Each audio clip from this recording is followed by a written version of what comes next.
தென்னாடுடைய சிவனையை போற்றி எந்நாட்டவருக்கும் இறைவா போற்றி. அனைவருக்கும் வணக்கம். நாம் இன்னைக்கு 2025ஆம் ஆண்டு மே மாதம் 14ஆம் தேதி மாறக்கூடிய குரு பெயர்ச்சியினுடைய பலன்களை பற்றி தான் பார்க்க போகிறோம். அதற்கு முன்னாடி நம்மளுடைய சேனலை சப்ஸ்கிரைப் பண்ணிக்கோங்க. மே மாதம் 14ஆம் தேதி குரு பகவான் ரிஷப ராசியிலிருந்து மிதுன ராசிக்கு பயிற்சி ஆகிறார். 5 ராசிகளுக்கு மிகப்பெரிய யோகத்தை வாரி வழங்க போறார். அதில் பார்த்துட்டீங்கன்னா உங்களுக்கு துலாம், தனுசு, கும்பம், ரிஷபம் மற்றும் சிம்மம் இந்த 5 ராசிகளுக்கு மிகப்பெரிய அதிர்ஷ்டங்களையும் மீதி இருக்கக்கூடிய ராசிகளுக்கு ஒரு மத்தியமமான ஒரு அமைப்பையும் நிச்சயமாக ஏற்படுத்தி கொடுப்பாரு அப்படிங்கிறது உண்மை. குரு அப்படின்னு சொல்லக்கூடியவர் முழுக்க முழுக்க அவர் ஒரு சுப கிரகம்.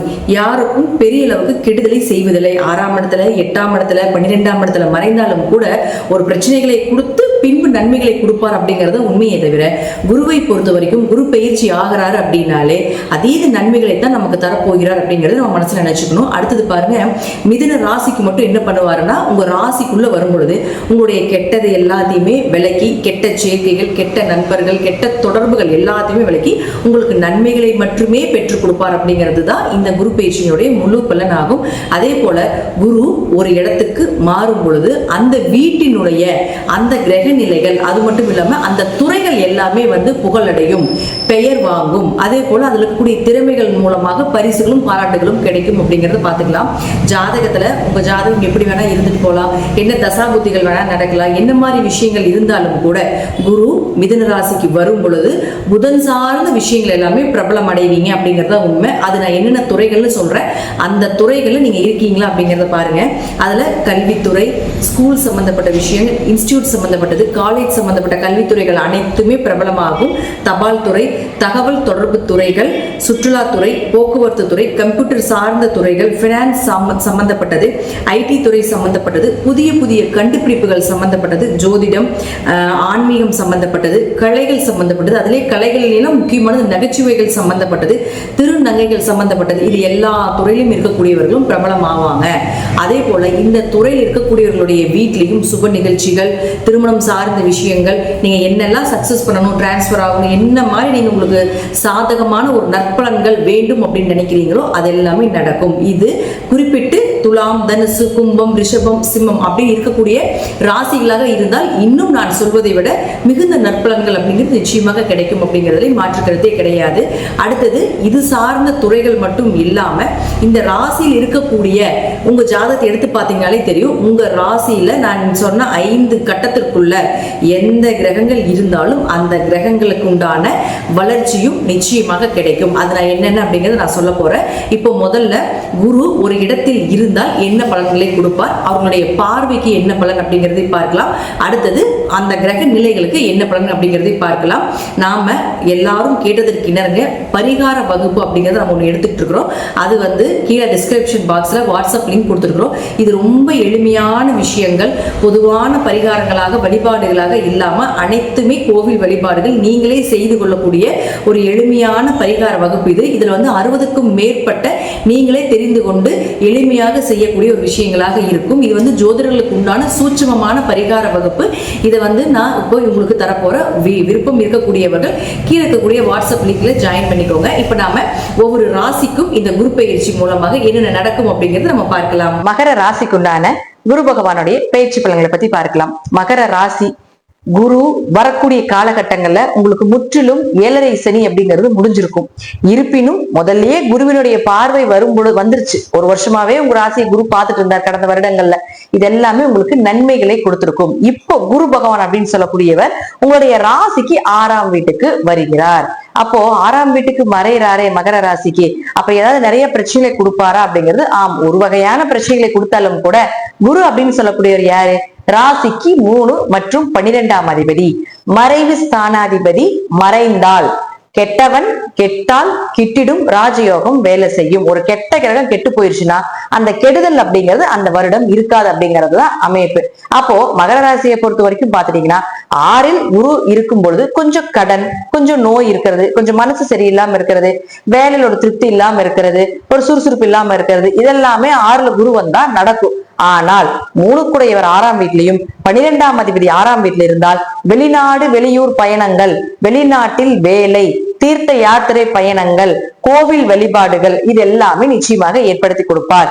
தான தர்மங்கள், அன்னதானங்கள், பயணத்தின் மூலமாக உங்களுக்கு ஒரு நன்மைகள் இதெல்லாம் ஏற்படுத்தி கொடுப்பார். அப்ப அவரே 3ஆம் அதிபதியும் ஆகிறதால காரியங்கள் கைகூடி வர்றது இதெல்லாமே நிச்சயமா நடக்கும். சகோதரர்கள் இருந்து சண்டை சச்சரவு பிரச்சனைகள் எல்லாமே மறைகிறது. இது போல சில நல்ல விஷயங்களும் இந்த கெட்டவன் கெட்டால் கிட்டிடும் ராஜயோகம் மூலமாக மகர ராசிக்கு இந்த குரு அப்படின்னு சொல்லக்கூடியவர் ஏற்படுத்தி கொடுப்பார். அடுத்தது நம்ம குரு 6ஆம் இடத்துல இருந்தால் இப்படி இருக்கும் அப்படிங்கறது நம்ம கன்வெர்ட் பண்ணி சொன்னாலும் கூட அடுத்தது பாருங்க, இந்த நான் சொல்லக்கூடிய இந்த ஸ்கிரீன்ல இருக்கக்கூடிய கட்டத்துல ஸ்டார் போட்டிருக்கக்கூடிய கட்டத்துல உங்க ஜாதகத்துல என்னென்ன கிரகங்கள் இருக்கு அப்படிங்கறத பாருங்க. அப்படி அந்த கிரகங்கள் இருந்து விட்டால் நிச்சயமாக நான் சொல்லக்கூடியது பழித்தே தீரும் அப்படிங்கறதுல மாற்றம் இல்லை. ஃபர்ஸ்ட் மகர ராசியை பொறுத்த வரைக்கும், மகர லக்னத்தை பொறுத்த வரைக்கும் உங்களுடைய ராசி அதிபதி மற்றும் 2ஆம் அதிபதியான சனி பகவான் இருந்து விட்டால் நிச்சயமாக பெயர், புகழ், மதிப்பு, மரியாதை இதெல்லாமே ஏற்படுத்தி கொடுப்பார். 2ஆம் இடம் அப்படிங்கிறது பொருளாதாரத்தை சொல்றதுனால பொருளாதாரம் அதிகமாகிறது, உங்க பேச்சுக்கு ஒரு மரியாதை கிடைப்பது, தன வரவு, பண வரவு அப்படிங்கறத ஏற்படுத்தி கொடுப்பார் அப்படிங்கிறது மாற்றம் கிடையாது. குரு சனியை பார்த்தால் பிரம்மகத்தி தோஷம்னு சொல்லுவோம். அப்ப உங்க ஜாதகத்துல ஏதாவது ஒரு பிரம்மகத்தி தோஷம் இருக்குது, குறைகள் இருக்குது, அதனால சுப நிகழ்ச்சிகள் தடையாகுது, குழந்தை பிறகு பிரம்மகத்தி தோஷம்லாம் இருந்ததுன்னா குழந்தை அபாயிஷன் பண்ணாதான் பிரம்மகத்தி தோஷம் வரும். பிராமணரை திட்டினது, பிராமணரை வதைத்தது இப்படின்னு ஒரு சில குறிப்பிட்ட விதிகள் இருக்கு. அதெல்லாம இருந்தாதான் உங்களுக்கு அந்த பிரம்மகத்தி தோஷம் அப்படிங்கிறது ஜாதகத்துல ஏற்படும். அப்படி இருந்தால் இந்த காலகட்டங்கள்ல குரு சனியை பார்க்கும் பொழுது நீங்கள் செய்யக்கூடிய இந்த பிரம்மகத்தி தோஷமோ அல்லது ஏதாவது ஒரு வழிபாடுகள் மூலமாக சர்வ தோஷங்களும் நிவர்த்தியாக அது யோகமாக மாறக்கூடிய அமைப்பையும் ஏற்படுத்தி கொடுப்பார். அடுத்தது பாருங்க, உங்களுக்கு செவ்வாய். இந்த செவ்வாய் அப்படின்னு சொல்லக்கூடியவர் யாருன்னா 4 மற்றும் 11ஆம் அதிபதி. இந்த 4 மற்றும் 11ஆம் அதிபதி குரு பார்த்தால் குரு செவ்வாய் அப்படின்னு பார்த்தா குரு மங்கள யோகம் ஏற்படும். குரு மங்கள யோகம் அப்படிங்கிறது வீடு, மனை, சொத்து சுகங்கள், ஒரு போஸ்டிங்ல இருந்து அடுத்த போஸ்டிங் போகிறது, உயர் பதவிகள் கிடைப்பது, ப்ரமோஷன் கிடைப்பது, நல்ல சூப்பர்வைசிங் மைண்ட், இது எல்லாமே குரு செவ்வாய் சேர்க்கையாக இருந்தால் ஏற்படுத்தி கொடுப்பார். மேக்சிமம் ஃபர்ஸ்ட் வீடு கட்டுறது. அப்ப இந்த குரு செவ்வாய் யாருடைய ஜாதகத்துல சேர்ந்தாலும் பாருங்க சொந்த வீடு, பெரிய பிரம்மாண்ட வீடு எல்லாம் கட்டியிருப்பாங்க. இப்போ நமக்கு அந்த வாய்ப்பு இருக்கு அப்படின்னு பார்க்கும் பொழுது இவரே உங்களுக்கு 4ஆம் அதிபதி ஆகிறார் இல்லையா? அப்ப 4ஆம் அதிபதி யாரு? இயற்கையாகவே வீடு, மனை, சொத்துக்கள், வண்டி, வாகன யோகத்தை கொடுக்கக்கூடியவர் இல்லையா? இயற்கையாக செவ்வாய் அதைத்தானே வாங்கியிருக்காரு உங்க ஜாதகத்துல. அப்ப அவரே 11ஆம் அதிபதியும் ஆகி லாபத்தையும் கொடுக்கிறாரு இல்லையா? அப்போ இது எல்லாமே இந்த வருடம் நடந்தே தீரும் அப்படிங்கிறதுல மாற்றமே இல்லை. வீடு, மனைகள் வாங்குறது, ஒரு இடம் விட்டு ஒரு இடமாற்றம் பண்றது, தாய் மூலமாக உதவிகள் கிடைப்பது, தாய் சொத்துக்கள் கைவந்து சேர்வது, அல்லது அவர்கள் மூலமாக ஏதாவது உங்களுக்கு ஒரு சாதகமான பலன் கிடைப்பது, மூத்த சகோதரர்கள் மூலமாக உங்களுக்கு உதவிகள் கிடைப்பது, அதே போல 11ஆம் இடம் அப்படிங்கிறது அதீத லாபங்களை சொல்றதுனால அதீத லாபம் கிடைப்பதற்குண்டான வாய்ப்புகள் இதெல்லாமே குரு செவ்வாயை பார்க்கக்கூடிய காலகட்டங்கள் கிடைக்கும். அடுத்தது பாருங்க, உங்களுக்கு சுக்கிரன். இந்த குரு அப்படின்னு சொல்லக்கூடியவர் சுக்கிரனை பார்த்தால், சுக்கிரன் யாரு? உங்க ஜாதகத்துல 5 மற்றும் 10ஆம் அதிபதி. பொதுவா குரு சுக்கிரனை பார்த்தாலே கோடீஸ்வர யோகம். யாருடைய ஜாதகத்திலயாவது பாருங்க குரு சுக்கிரனை பார்த்துருந்தா லட்சுமி கடாட்சமா இருப்பாங்க, தெய்வ சிந்தனைகள் அவங்களுக்கு அதிகமா இருக்கும், ஏதாவது ஒரு வழியில பண வரவு இருந்து கொண்டே இருக்கும், பண புழக்கங்கள் உள்ளவங்களுக்கு தான் இந்த குரு சுக்கிரன் சேர்க்கை, குரு சுக்கிரன் பார்வை எல்லாமே ஏற்படுத்தி கொடுக்கும். அப்போ இந்த ஒரு வருடம் உங்களுக்கு இந்த குரு சுக்கிரனை பார்த்து விட்டால் இயற்கையாகவே அது 5ஆம் அதிபதி ஆகிறதுனால நிச்சயமாக உங்களுக்கு குல தெய்வத்தினுடைய அனுகிரகம் கிடைக்கும், குடும்பம் ஒற்றுமையாக இருக்கும், குழந்தை பிறப்பதற்குண்டான வாய்ப்புகளையும் ஏற்படுத்தி கொடுப்பார். அதே போல தங்கம் சேருவதற்குண்டான வாய்ப்புகள், வெள்ளி சேருவதற்குண்டான வாய்ப்புகள் இதெல்லாமே நிச்சயமாக ஏற்படுத்தி கொடுப்பார். 5ஆம் இடம் அப்படிங்கிறது குலதெய்வமே எங்களுக்கு தெரியலீங்க, குலதெய்வ வழிபாடு, குலதெய்வம் தெரிஞ்சாலும் கூட எங்களால போய் வழிபாடு பண்ண முடியல, வெளிநாட்டுல இருக்கிற, வெளியூர்ல இருக்கிற, ரொம்ப தூரமா இருக்கிற, அதை நாங்க விட்டுட்டோம், எங்க முன்னோர்கள் வழிபட்டாங்க, எங்களால செய்ய முடியல அப்படின்னு நிறைய ரீசன்ஸ், குலதெய்வம் சார்ந்த ஒரு நெகட்டிவான ரீசன் இருந்துகிட்டே இருந்தாலும் கூட இந்த குரு சுக்கிரனை பார்த்தால் நிச்சயமாக இது எல்லாமே உங்களுக்கு பிராப்தமாகும். குலதெய்வம் தெரியாம இருந்தாலும் கூட குலதெய்வம் உங்க கண்ணு முன்னாடி நிற்கும், அல்லது குலதெய்வத்தினுடைய அனுகிரகம் கண்டிப்பாக உண்டு. ஏதாவது ஒரு வழியில உங்களுக்கு குலதெய்வம் அனுகிரகம் அப்படிங்கிறது இந்த குரு சுக்கிரனை பார்க்கக்கூடிய காலகட்டங்களில் கிடைக்கும். அப்ப அவரே 10ஆம் அதிபதியும் ஆகிறார் இல்லையா? அப்ப 10னா தொழில்னு சொல்றோம், அப்ப 10னா கர்மம்னு சொல்றோம். அப்ப உங்க முற்பிறவினுடைய கர்ம மூட்டை என்ன அப்படிங்கிறது இந்த 10ஆம் இடத்தை வச்சுதான் நம்ம நிர்ணயம் பண்ணணும். அப்போ இந்த குரு சுக்கிரனை பார்க்கும் பொழுது நிச்சயமாக என்ன நீங்க கர்மாவை வாங்கிட்டு வந்தாலும் சரி, ஜாதகம் பார்க்கும் பொழுது சார் உங்களுக்கு இந்த கர்மா இருக்கு சார், மேடம் உங்களுக்கு இந்த மாதிரி ஒரு விஷயங்கள் நடக்குது, இந்த தோஷங்கள் இருக்குது அப்படின்னா ஜோதிடர் சொல்லியிருப்பாங்க இல்லைங்களா? இந்த காலகட்டங்கள்ல நீங்க செய்யக்கூடிய இந்த தோஷத்திற்குண்டான விஷயங்கள் எல்லாமே குரு சுக்கிரனை பார்த்தால் நிச்சயமாக நிவர்த்தி ஆகும். அப்ப நீங்க செய்யக்கூடிய வழிபாடுகள், நீங்க செய்யக்கூடிய பரிகாரங்கள் எல்லாமே பல மடங்கான வெற்றிகளை நிச்சயமாக ஏற்படுத்தி கொடுப்பார். 10ஆம் இடம் அப்படிங்கிறது தொழிலையும் சொல்றதால தொழில் வளர்ச்சி, தொழில நல்ல லாபங்கள் கிடைப்பது, ஒரு பிரான்சஸ் அதிகமா ஏற்படுத்திக் கொள்வது, தொழில் ரீதியாக பல நபர்கள் உங்களுக்கு இன்ட்ரோடக்ஷன் ஆகிறது, இதெல்லாமே நிச்சயமாக ஏற்படுத்தி கொடுப்பார். அடுத்தது உங்களுக்கு புதன். இந்த புதன் அப்படின்னு சொல்லக்கூடியவர் பாருங்க, உங்களுடைய ராசிக்கு 6 மற்றும் 9ஆம் அதிபதி. அப்போ இந்த ஸ்டார் போட்டிருக்கக்கூடிய காலகட்டத்துல எங்க புதன் இருந்தாலும் சரி நிச்சயமாக கடன் அடைக்கிறதுக்கு உண்டான வாய்ப்பு, நோய் தீர்றது, நல்ல மருத்துவர், நல்ல மருந்துகள் கிடைப்பது, அரசு கவர்மெண்ட் எக்ஸாம் எழுதுறதுக்கு உண்டான வாய்ப்புகள், வேலையே இத்தனை நாள் இல்லைனாலும் கூட வேலை கிடைப்பதற்கு உண்டான வாய்ப்புகள் அப்படிங்கிறத ஏற்படுத்தி கொடுப்பார். 9ஆம் இடம் அப்படிங்கிறது பூர்வீக சொத்து, அப்பா மூலமாக உதவிகள் கிடைப்பது, பூர்வீக சொத்து கை வந்து சேர்வது, பங்காளி பிரச்சனை, பூர்வீக சொத்து பிரிக்கவே முடியாம இருந்தீங்கனாலும் கூட இந்த காலகட்டங்களை செய்யும்பொழுது நிச்சயமாக அதை ஏற்படுத்தி கொடுப்பார். 9ஆம் இடங்கிறது உயர்கல்வியும் சொல்றோம். அப்போ உயர்கல்வி படிப்பதற்குண்டான வாய்ப்புகள், கோவில் கட்டுமான பணிக்கு உதவுவது, இது எல்லாமே நடக்கும்.